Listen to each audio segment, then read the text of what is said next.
On se retrouve aujourd'hui pour le bilan numéro 1 du mois de mai. Normalement, si tout va bien, il n'y en aura que 2. Parce que mon rythme a baissé mai, juin, juillet, ce qui a des inconvénients mais aussi des avantages. Bref, c'est parti, on y va. Je reviens aujourd'hui vous parler de 8 lectures, 8 romans. Je crois qu'en mai j'ai lu 0 graphique, ce qui va changer durant mes lectures d'été, mes bilans d'été, vous le savez. Bref, donc je vais vous parler de 8 lectures qui ont été dans l'ensemble, je re-regarde parce que voilà, mais de très bonnes lectures. Et c'était un début de mois qui était très prometteur. La première lecture, c'était Imago, donc le 3e tome de la saga Xenogenesis d'Octavia Estelle Butler, que j'ai lu en lecture commune avec Emmeline et que nous avons, je pense qu'on peut le dire, adoré. Je vous ai longuement parlé de Xenogenesis, mais si jamais vous êtes nouveau ou nouvelle et que vous ne savez pas du tout de quoi je parle, je vais vous la faire très courte et je vous laisserai regarder les vlogs dédiés si ça vous intéresse. Donc Xenogenesis, c'est l'histoire de l'humanité qui est tombée dans la guerre, les pandémies, tout ce que vous pouvez vous imaginer à cause de la pollution et de la surpopulation. Donc l'humanité était en train de s'autodétruire et de mourir à petit feu, plus ou moins petit feu ceci dit, jusqu'à ce que des extraterrestres débarquent sur Terre, récupèrent les derniers humains rescapés de tout ça, les mettent en stase, les soignent, les guérissent, les rendent plus forts que nous ne le sommes et réhabilitent la Terre jusqu'à ce qu'on arrive au premier tome. Et le premier tome, c'est le réveil de l'une de ces humaines qui s'appelle Lilith et que les extraterrestres espèrent faire un peu une sorte de médiatrice entre l'humanité et eux. Je ne vais pas vous en dire plus, je pense qu'il faut le découvrir. C'est une saga qui est très particulière. Pour plein de raisons. Déjà pour le style d'écriture, Octavia Estelle Butler a un style d'écriture qui fait qu'il y a une certaine froideur dans ses personnages. On va pas être sur des personnages sur lesquels on s'attache très naturellement, très spontanément, plein d'émotions, etc. Je dis ça mais c'est vrai et faux parce que ce sont des personnages qui ont plein d'émotions mais leur manière de l'exprimer est particulière. Moi ça ne me dérange pas, c'est un style à part entière qui ne me dérange pas, au contraire je trouve ça très intéressant la manière dont c'est fait, d'autant qu'on sait que notamment Lilith dans le premier volume est une femme noire qui a connu le sexisme, le racisme et tout un tas de discrimination qui font que elle s'est forgée une sorte de carapace qui se ressent dans son développement et dans la saga. Bref, chaque tome s'attache à suivre un point de vue différent mais toujours lié aux anciens points de vue. On va pas être dans le nulle part et dans l'inconnu, donc on suit Lilith dans le premier volume mais après on suit des personnages qui lui sont proches. Je ne vous en dirai encore une fois pas plus parce que ne serait-ce que parler de ces points de vue pourrait vous spoiler, soit. Toujours est-il que c'est une saga que j'ai adorée, et notamment ce dernier volume parce que c'est engagé, c'est intelligent, c'est bien écrit, c'est très vif, c'est très incisif, c'est très dérangeant, ça appuie là où ça fait mal, ça fait des parallèles hyper intéressants et hyper intelligents entre l'humanité et les extraterrestres, mais en fait ce que les humains font subir aux autres humains de manière générale. C'est vraiment pour moi une saga fondatrice de la SF post-apo et dystopique, je pense qu'on peut dire. Donc ouais, vraiment, c'était une très bonne saga. Je vous reparle pas spécifiquement d'Imago dans la mesure où, encore une fois, ça serait beaucoup trop spoilant, mais Imago fait partie de ce tout et suit les mêmes logiques. Ce que j'avais particulièrement apprécié dans Imago, c'est que on a un certain temps qui s'est écoulé entre le premier et les 3e volumes, on n'est pas sur des points de vue simultanés, et j'avais beaucoup aimé l'évolution qui était apportée à l'humanité, mais je ne peux pas vous en dire plus, que ça soit dans les mentalités, que ça soit à plein de niveaux en fait, et c'est assez logique puisque l'environnement a changé et il s'est passé plein de choses, mais vraiment ce 3e volume pour moi concluait sur un message qui était intéressant, à savoir, est-ce que vraiment il est nécessaire de conserver l'humanité, est-ce qu'il faut sauver à tout prix l'humanité, et dans quelle mesure il faut le faire, et est-ce que l'humanité ne doit pas elle aussi s'adapter. Bref, je vous laisserai découvrir, mais j'ai adoré cette saga, c'est de la très bonne SF, c'est écrit par une autrice de très grand talent, une visionnaire, parce qu'elle a écrit ça dans les années 80 je crois, vraiment une femme visionnaire, intelligente, vive, et qui est fondatrice de l'afrofuturisme entre autres, qui est une référence pour énormément d'auteuristes, donc n'hésitez pas à découvrir sa plume. Deuxième livre que j'ai lu en mai, et il était très court celui-ci, puisque c'était Misogynie de Claire Keegan, ça fait je sais plus 60 pages je crois, peut-être même pas. Misogynie c'est l'histoire d'un homme, on suit un homme qui fait sa petite vie en Irlande, son train-train quotidien, et qui repense à sa relation avec une femme qui était d'origine française, ou qui était française, avec qui il devait se marier, et avec qui ça ne s'est pas fait, et donc il retrace leur relation, leur histoire, leurs échanges, et aussi son rapport avec sa famille, son père et sa mère notamment.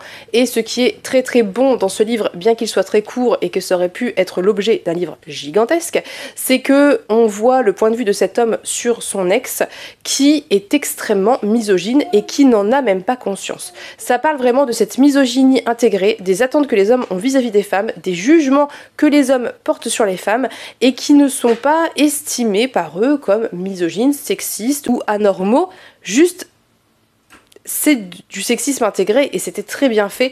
Il y avait une évolution dans le texte puisqu'au début on a presque un peu pitié de lui, j'ai envie de vous dire, et plus on avance et plus on se rend compte que c'est pas non plus une très bonne personne et on comprend plein de choses et c'était très court mais c'était très bien fait, c'était assez intense. J'avais apprécié ce récit, j'aurais aimé qu'il soit plus long très honnêtement parce qu'il y avait vraiment de quoi développer tout un bouquin en entier de je ne sais pas combien de centaines de pages, mais après c'est un point de vue très intéressant aussi parce que du coup ça va à l'essentiel, c'est choc, c'est une claque, voilà, c'est ce genre de bouquin qui très très rapidement vous fout une petite claque et je pense vraiment que c'est un livre à faire lire aux hommes. En plus pour le coup comme le format est court, il n'y a pas d'excuse pour ne pas le faire.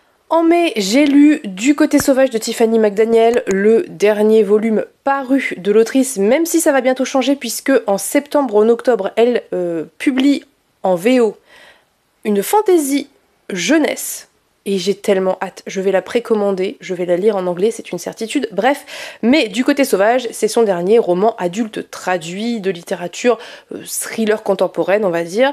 Ici on suit deux jumelles qui sont assez jeunes, donc on les suit de leur plus jeune âge, quand elles ont 6 ans je crois, jusqu'à l'âge adulte, jeunes adultes dans le sens où elles ont là, un peu plus de 20 ans je crois, il me semble, elles sont pas non plus très très âgées, et on les suit dans leur quotidien, dans leur vie, dans cette facette des États-Unis que l'on voit très peu, qui est très peu mise en avant, c'est-à-dire la misère sociale, la misère culturelle, la misère financière, pécuniaire pure, vraiment dans ces villes des États-Unis où il y a un très très fort taux de chômage, beaucoup de drogue, beaucoup de prostitution pour survivre et beaucoup de violences en tout genre, que ça soit des violences intrafamiliales, extérieures à la famille, que ce soit des violences sexistes, sexuelles, vis-à-vis des enfants, bref, c'est du Tiffany McDaniel, c'est hyper engagé.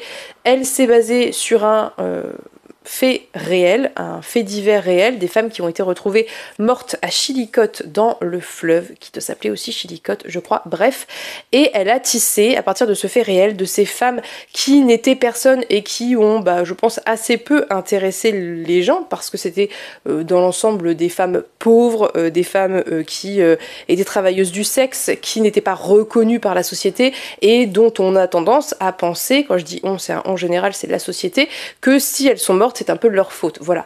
Donc comme toujours, Tiffany McDaniel est hyper engagée, elle reprend ce fait divers et elle décide de tisser toute une histoire à partir de ça, à la fois d'un point de vue assez global sur la pauvreté et tout ce que j'ai pu évoquer précédemment, mais aussi d'un point de vue plus individuel, c'est-à-dire le sort des femmes, puisqu'on va suivre un groupe d'amis de femmes qui sont toutes plus ou moins dans la drogue, toutes plus ou moins travailleuses du sexe, qui toutes plus ou moins essaient de s'en sortir, mais c'est pas facile, et donc on va suivre le parcours individuel de chacune de ces femmes avec tout ce que ça a de dur, de violent, de révoltant, et c'était tellement puissant. Ce roman est d'une puissance inimaginable. Mais comme toujours, avec Tiffany McDaniel, il y a toute cette incroyable beauté de la nature, des relations, de l'amour, de la sororité, de l'entraide, cette incroyable beauté des émotions, des sentiments, c'est vraiment Tiffany McDaniel, pour moi, c'est une autrice exceptionnelle, elle est exceptionnelle. Elle parvient à faire des choses qui dépassent l'entendement parce que vraiment des situations difficiles, dures, qui sont profondément révoltantes et profondément vraies, c'est-à-dire qu'on n'est pas sur des faits exceptionnels, on parle pas de, je ne sais pas moi, du Dahlia noir avec un fait exceptionnel, un fait divers exceptionnel, là on parle vraiment de choses qui arrivent quotidiennement, des agressions, des violences, des meurtres aussi, concrètement, parce que c'est pas non plus des meurtres spectaculaires. Elle parvient à mettre des mots sur des choses que vivent les femmes, que ça soit de la plus petite des violences, c'est-à-dire des remarques sexistes, jusqu'à la plus violente agression sexuelle qui puisse être, elle parvient à mettre des mots dessus, à retirer les tabous qu'il y a sur le fait d'être une victime. Ça ne fait pas de vous quelqu'un de faible, voilà. C'est pas parce que vous avez été victime de telle ou telle chose que vous êtes faible. Ça veut juste dire que quelqu'un a, à un moment donné, profité de vous, que ce soit de votre état, que ce soit par son statut, que ce soit par la force physique que cette personne a par rapport à vous. Et ça n'est pas votre faute, et ça n'est pas honteux. Et c'est ça qu'elle véhicule avec le destin de ces personnages qui ne sont personne et qui n'ont aucune reconnaissance sociale, c'est que ça n'est pas de leur faute et ça n'est pas normal. Et c'est pas parce que c'était des jeunes femmes ou des femmes adultes qui étaient travailleuses du sexe ou qui se droguaient ou qui fréquentaient des personnes violentes que ça excuse le fait d'avoir été agressée, d'avoir été torturée ou d'avoir été tuée. Voilà. Donc elle fait ça très bien, comme toujours. C'est très émouvant, c'est très touchant, c'est très beau. Tout l'aspect autour de la nature, de la rivière est magnifique. Les relations, encore une fois, sont d'une beauté incroyable. La puissance des relations, la sororité. Et vraiment, c'est quelque chose qui, pour moi, fait que Tiffany McDaniel a un plus par rapport à toutes les autres autrices que je peux lire de manière générale. C'est que quand vous lisez du Tiffany McDaniel, vous sentez son amour réel, profond, sincère et viscéral envers toutes les femmes. Vous sentez à quel point cette femme est complètement dans la sororité, dans l'envie d'aider, dans l'entraide, c'est d'une puissance, vraiment pour moi ça suinte par tous les pores du texte, cette sororité viscérale qu'elle ressent et qu'elle veut vous faire ressentir, et c'est quelque chose que j'aime vraiment énormément. Je trouve qu'elle fait ça avec brio, je trouve que c'est incroyable. Ça reste un texte très dur, très violent, mais c'est exceptionnel et je ne vais pas en reparler 1000 ans. J'ai fait une analyse extrêmement complète dans le vlog de mai, du coup le premier vlog de mai très sûrement, vous pouvez aller la voir. J'ai décortiqué ça je pense avec beaucoup plus de précision. Donc si vous voulez en savoir plus, vous pouvez aller voir ce vlog, mais vraiment Tiffany McDaniel pour moi elle est dans le top 3 de mes autrices préférées de tous les temps. Passons à quelque chose d'un petit peu plus léger. J'ai lu en service de presse numérique en mai Pax Elfica et évidemment j'ai un trou de mémoire concernant l'auteur, c'est Pierre Grimbert je crois. Il me semble que c'est Pierre Grimbert. Pax Elfica, a priori, c'est, je sais plus comment ça s'appelle, il y a un nom pour ça, mais c'est tiré d'un jeu vidéo, c'est un récit autour de l'univers d'un jeu vidéo, quelque chose comme ça, il me semble, si je ne dis pas de bêtises. Et donc, dans Pax Elfica, on va suivre une ville qui a été, pendant très longtemps, sous le joug d'un nécromancien qui était assez autoritaire, et à un moment donné, les elfes sont venus, ont défait, démis, voilà, bref, viré, tué ce nécromancien, et pris le pouvoir à leur place. Et donc, les habitants qui au début étaient soulagés sont passés d'une forme de dictature à une autre forme de dictature, et maintenant les elfes régissent tout avec tous les codes qui sont propres aux elfes sylvestres, donc voilà, le respect de la nature, mais au point qu'on n'a plus le droit d'utiliser du bois pour faire des outils par exemple, donc il faut garder que ces vieux outils, avec des règles très strictes, des couvre-feux, enfin bref, voilà. Donc on est dans une ville qui est cosmopolite, on a plein de races différentes, il y a des nains, il y a des humains, il y a des elfes, il y a des... je sais plus le nom. C'est pas des gobelins, des petites créatures, bref. Et donc tous se plient aux règles des elfes jusqu'au jour où notre nain, le nain que l'on suit, qui est à l'humeur, je sais plus, il y a un nom, mais je sais plus, bref, en gros tous les matins, il éteint les lumières de la ville, enfin d'un quartier de la ville, et tous les soirs il les rallume, il va se retrouver nez à nez avec un humain qui ne respecte pas le couvre-feu, et qui, a priori, l'a vu faire de la magie, chose absolument interdite par les elfes, et toute une épopée va partir de là avec ce nain, sa femme et autour de ce jeune homme et je vais pas vous en dire plus. Je pense que vraiment faut se laisser porter en fait. C'est un texte que j'ai trouvé vraiment très plaisant, j'ai beaucoup aimé parce que ça a ses vibes Seigneur des Anneaux un petit peu. Du coup pour moi ça avait des vibes ultra réconfortantes, ultra doudou, alors que pas du tout. Le récit est assez violent, il se passe des choses pas faciles, pas cool, enfin voilà, il y a quand même pas mal d'action aussi, mais je sais pas pourquoi, tout ce côté petite ville avec, vous voyez, des pavés, avec le côté magie, avec le côté, enfin, créature magique, pour moi c'était ultra réconfortant. J'étais trop bien dans cet univers, j'avais pas envie d'en sortir. J'ai beaucoup aimé la manière dont l'auteur choisit de représenter les elfes, parce que pour une fois finalement ils ne sont pas franchement là comme des héros, mais plutôt comme des créatures qui suivent leur propre but, pas forcément foncièrement méchantes, mais quand même pas loin. Ils ont un petit côté nazi, on va pas se le cacher, mais voilà, ils ont leurs propres objectifs, leurs propres buts, leurs propres envies, bref. Mais c'était très chouette, il y a toute une quête autour du nécromancien, autour du jeune garçon qui apparaît un peu soudainement comme ça et qui est un peu perdu et qui réalise que entre le moment où il est parti de chez lui et le moment où il rencontre le nain, a priori il s'est écoulé plusieurs années parce que tout a changé entre temps, donc il y a toute une quête aussi autour de ça. Enfin c'était très chouette vraiment, il y a plein d'autres choses qui se passent, mais je veux pas trop vous en parler. En même temps je me dis que si je vous en parle ça vous donnera peut-être envie, mais si je vous en dis trop j'ai peur un peu de vous spoiler. Je peux quand même vous apporter un élément qui apparaît très tôt dans le texte et qui n'est pas spoilant.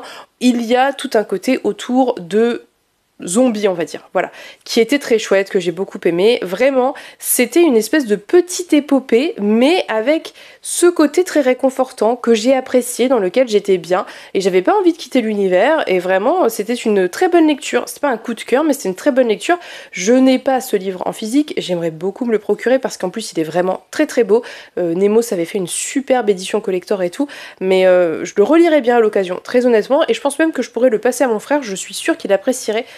En mai, j'ai découvert Check and Mate d'Ali Hazelwood, donc sa romance young adult autour de l'univers des échecs, puisqu'on suit une jeune femme qui a 18, 19, 20 ans, je ne sais plus, en tout cas qui est majeure a priori, qui a fait des échecs à très haut niveau pendant très longtemps, qui a arrêté plus ou moins du jour au lendemain pour diverses raisons, et qui va se retrouver avec sa meilleure amie à aller à une espèce de concours caritatif d'échecs où elle va jouer, et évidemment elle va se retrouver sans s'en rendre compte parce qu'elle est plongée dans ce qu'elle fait contre le champion mondial, voilà, la tête de liste mondiale, et elle va le battre. Et suite à ça, lui va être intrigué bien évidemment parce ça fait 10 ans qu'il est le meilleur et qu'il est un peu blasé, et que se faire battre par quelqu'un sorti de nulle part, ça quelque chose un peu excitant. Et puis elle va essayer de fuir un petit peu cet univers parce qu'elle ne voulait pas y retourner, mais en même temps on lui propose une bourse pour étudier dans une espèce d'école d'échecs qui l'aiderait parce que sa mère est malade, ne peut pas beaucoup travailler, a besoin de sous pour ses traitements, ça coûte très cher aux États-Unis, qu'elle a 2 petites sœurs aussi qu'il faut nourrir, élever, etc. Donc voilà, on est un petit peu dans tout ça. C'est une romance, vous vous doutez bien de comment ça se termine, sinon ça ne serait pas étiqueté romance. C'est une romance à plus forte raison young adult, donc c'est très mignon, mais honnêtement, j'ai passé un moment agréable. Je dirais pas que c'est la lecture de l'année, mais c'était agréable. Il y a des choses que j'ai appréciées. J'ai apprécié le fait que notre héroïne, par exemple, soit bisexuelle, que ça soit dit clairement. J'ai apprécié le fait aussi qu'elle n'ait pas de problème à avoir des relations sexuelles avec divers partenaires et que ça soit pas du tout un tabou, ni qu'il n'y ait pas de slut-shaming par rapport à ça. J'ai trouvé que la romance était mignonne, fonctionnait bien parce que même s'il y a ce côté un peu rivals to lovers, ça se fait comme Ali Hazelwood sait très bien le faire. Ça veut dire que c'est juste le protagoniste féminin en l'occurrence qui interprète mal et qui perçoit mal le garçon, et du coup c'est pas que c'est un gros connard, c'est juste que elle a ses a priori et il y a eu des quiproquos qui ont fait que, mais du coup on part pas du gros connard comme dans Happy Place là qui se comporte comme le roi des salopards et ensuite qui devient tout mignon. Là de base il est pas méchant, c'est juste qu'il est un petit peu renfermé et voilà, mais il est pas du tout méchant. Vraiment ça fonctionnait bien. Pour moi c'est typiquement ce genre de romance qui en tant qu'adulte est sympathique, c'est pas fou, mais par contre à mettre dans les mains des ados, c'est une pépite parce que ça véhicule de bonnes valeurs. Alors chez Ali Hazelwood, il y a toujours ce cliché de l'homme très très très très grand et de la fille très très très petite. Il y a quand même un peu ce rapport très patriarcal au physique des personnages. Il y a quand même quelque chose qui pourrait évoluer de ce côté-là, je pense, pour que les écrits de l'autrice soient encore meilleurs, mais malgré tout, par rapport à 90% des romances young adult qu'on peut trouver, au moins c'est safe, c'est respectueux, c'est bien écrit. Et les scènes de sexe ne sont pas ultra explicites, mais suffisamment pour montrer ce qu'est un rapport sexuel consenti, respectueux. Voilà, donc c'est très bien, où on se protège aussi. Donc vraiment ça véhicule des bonnes choses. Je pense que ça peut donner des modèles de romance positives aux ados. Et c'est ce qu'il faut, c'est important. Arrêtons vraiment, vraiment de donner des modèles avec l'homme jaloux, viril, violent, qu'il faut sauver de lui-même. Faut arrêter ça. Il faut donner de bons modèles aux ados. Et ça en fait partie. C'est un pour moi, très bon modèle de couple, fonctionnel et sain. Mais j'ai également reçu en service de presse numérique les fourneaux de Crashmore écrits par Raphaël Bardas aux éditions Nemos. Raphaël Bardas qui est un auteur français ou francophone, je ne suis plus sûre. Bref, les fourneaux de Crashmore, c'est l'histoire de 4 jeunes gens qui sont tous les 4 de 4 milieux très différents, puisque l'on a un fils de bourgeois, on a un mec qui est un enfant illégitime qui vit plus ou moins dans la rue, sa mère est plus ou moins travailleuse du sexe, mais du coup il vit un peu dans les bas-fonds de la ville. On a sa demi-sœur qui elle est l'enfant légitime, qui est la fille d'un militaire assez haut gradé, et la 4e, je sais plus très bien comment elle arrive là, mais en gros je crois que c'est une princesse qui a été mariée à un très vieux, riche, notable de la ville, et avec qui elle a une relation totalement platonique et d'amitié très saine. Et d'ailleurs j'ai beaucoup aimé cette relation, j'ai trouvé que c'était génial. Soit, ces 4 jeunes gens passent du temps ensemble et font un peu des conneries pour s'occuper parce qu'ils s'ennuient, donc ils décident d'aller cambrioler la maison d'un... je sais plus ce que c'était. Je sais pas si c'est pas un bijoutier ou un truc, bon bref, peu importe.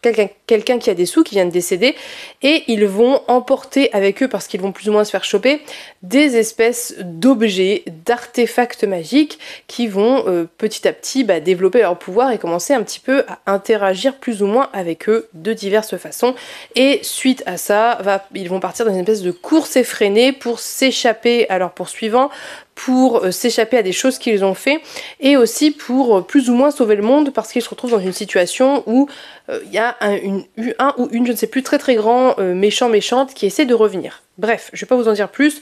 En gros, c'est une espèce d'épopée de fantasy avec 4 anti-héros, avec 4 personnages qui ne correspondent pas du tout aux stéréotypes des élus et des héros de manière générale. C'était très chouette aussi parce qu'il y avait un parti pris autour de la nourriture qui n'était pas sans rappeler un petit peu Guillaume Chamanadjan et Capitale du Sud. Il y avait cette ambiance méditerranéenne avec de la bouffe. On a un des personnages qui adore cuisiner et pour s'enfuir, il se retrouve plus ou moins à tenir un espèce de food truck en gros et à cuisiner, et donc il y a vraiment toute cette ambiance autour de la bonne chair, autour de l'alcool et tout ça qui fait très français concrètement, qui est développé. Alors c'est pas forcément mon délire, bouffer du saucisson et boire du vin, loin de là, mais ça a quand même l'avantage de créer au milieu de cette épopée qui est quand même somme toute assez sombre à plein de moments, assez dark, et bien quelque chose d'assez réconfortant, d'assez doudou, c'est très décalé, ça fonctionne très bien.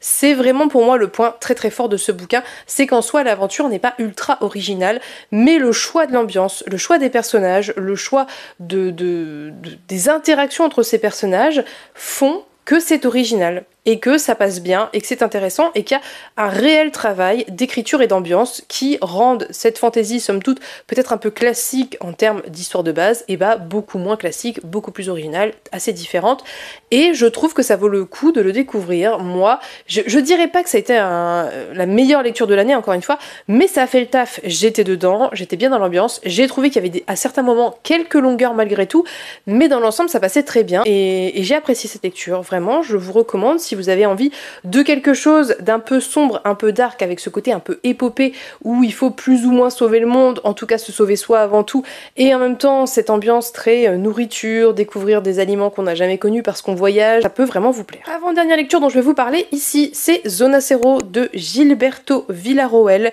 qui était un service de presse que j'ai reçu de la part des Forges de Vulcain, qui était un livre que j'ai vraiment beaucoup aimé, qui était une très bonne surprise. Donc le pitch de Zona Zero, c'est qu'il y a une espèce de tremblement de terre. Alors, ça se passe au Chili. Bref, donc dans la capitale du Chili, il y a une espèce de gros tremblement de terre.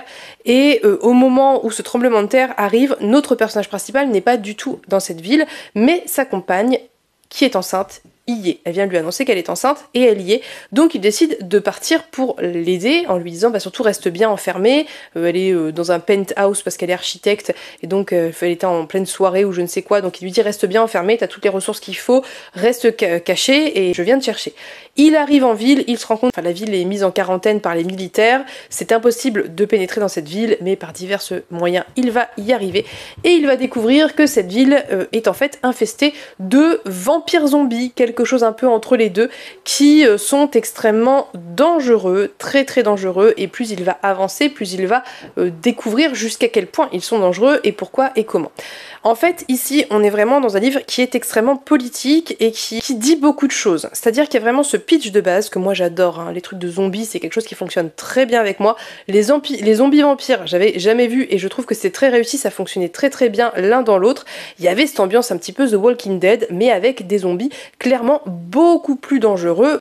Mais que je vais pas vous évoquer plus que ça parce que je pense que ça fait partie de la découverte du livre, de découvrir peu à peu en même temps que le personnage ce que sont ces zombies et ce dont ils sont capables. Donc il y a vraiment ce côté un peu The Walking Dead où t'es en ville, tu dois essayer de survivre, ils doivent essayer de survivre et comme pour rentrer dans la ville, il passe un pacte avec un militaire assez haut gradé qu'il connaît de je ne sais plus où et que en gros le militaire lui dit tu viens avec moi, on va chercher ta compagne, mais avant ça on doit récupérer quelqu'un d'extrêmement important dans la cathédrale, donc comme toi tu connais la ville, tu vas servir de guide et après on ira chercher ta compagne. Bref, c'est ça un peu le deal de base. Donc on va avoir toute cette quête où on va visiter la ville avec vraiment un auteur qui prend le temps d'installer topographiquement les lieux et de vous décrire, et vous pouvez presque, même je pense que vous pouvez complètement suivre l'avancée des personnages sur une carte parce que c'est hyper bien fait, et pour une fois c'est quelque chose souvent qu'on reproche au livre, c'est que c'est assez flou et qu'on mélange des trucs qui vont pas ensemble. Là vraiment pas du tout, et en même temps chaque endroit par lesquels il passe est l'occasion de parler en sous-texte de Pinochet et de dictature et voilà, de plein de choses très politiques, très engagées. C'était vraiment un très bon livre parce que le fond et la forme fonctionnent très bien ensemble et parce que les thématiques politiques sont parfaitement intégrées à l'histoire et que c'est un livre qui est éminemment politique, qui est très bien réalisé, qui est très surprenant, qui est très haletant, qui est assez gore aussi. Tous les personnages qu'on va suivre qui sont tous très différents, qui viennent tous de milieux très différents, eh bien fonctionnent très bien ensemble et apportent des points de vue intéressants et très documentés finalement à cette espèce de critique de la dictature. Vraiment c'était un très bon livre, à la fois juste pour l'histoire qui est très haletante, pour les thématiques abordées en sous-texte qui sont très documentées et très intéressantes, et pour l'écriture en elle-même qui est très très réussie. Dernier livre dont je vais vous parler pour aujourd'hui, c'est Les Aiguilles d'or de Michael McDowell, que j'ai lu en lecture commune avec Pénélope, qui était une excellente lecture, mais est-ce que j'ai besoin de le dire? Franchement, si un jour je suis déçue par un Michael McDowell, je sais pas, mais je doute que ça arrive, mais peut-être, on ne sait jamais.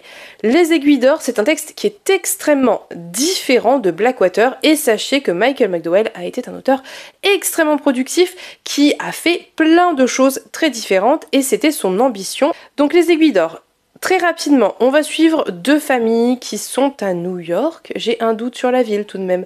Mais bref, dans une grande ville des États-Unis.